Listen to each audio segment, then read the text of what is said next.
Well, I changed the intake gasket on this, is what I'm doing. 3.8 pre-series 1, 1990. And this part right here has been giving me an issue. It actually goes in right here, and it goes into the throttle body down here, and it's actually pressed in.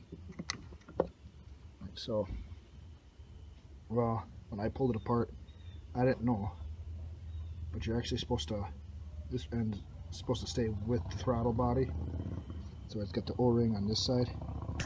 This is the side that goes into the thermostat housing, which would make sense, kinda, except at the same time pretty dumb because you got to try to get it off these studs.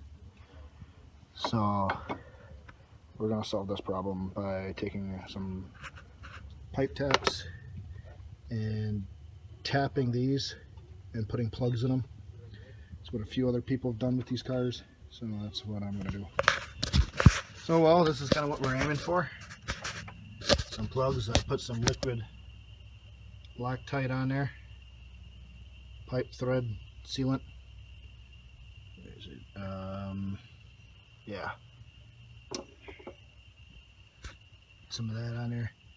That one right there is a 1/4 inch NPT National Pipe Thread. To help keep the metal shavings out, you dip it in grease, and the grease helps catch the shavings so they don't fall inside. Something a guy at my work, these are his taps, and he said, hey, do that, and then you don't have to worry about all that crap falling into your intake. I'm like, oh, good idea. So I just kind of took it and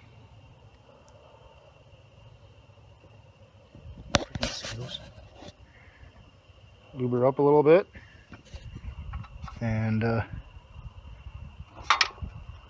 start at it. There we go. Got the plugs in. The bigger one is a 3/8 NPT, where the back one is a 1/4. Some taps. Then what I'm going to do is I got a tool from my uncle. It's to pressurize the coolant system.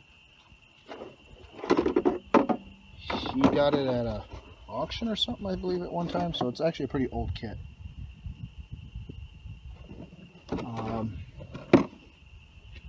But you pressurize the coolant system, check for leaks, because once I put it all together, it makes it, with that stuff up there, makes it quite difficult to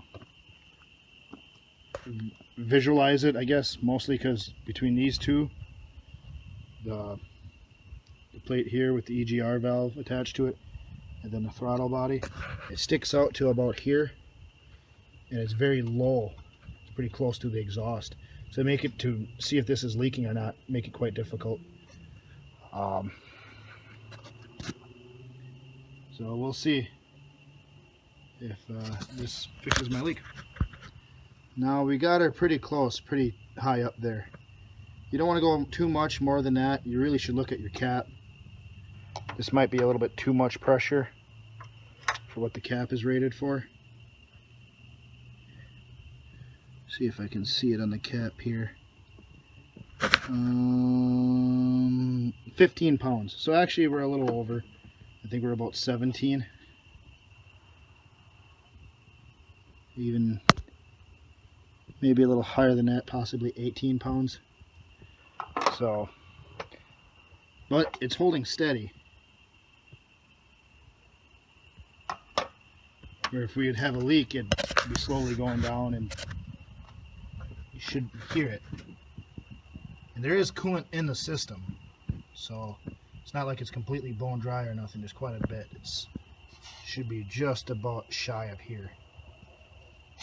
But I think she's buttoned up pretty good, because even the smallest leak shows up on this thing pretty good. You know, when we were doing my motor install in my Camaro, we'd it picked up some loose hose clamps pretty quick, or even some clamps that just needed some more tightening. So now I can button this 3/8 back up and proceed to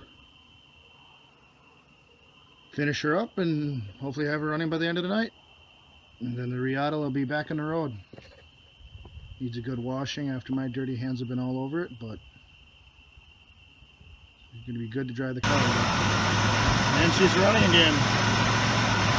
Glad to see it run again.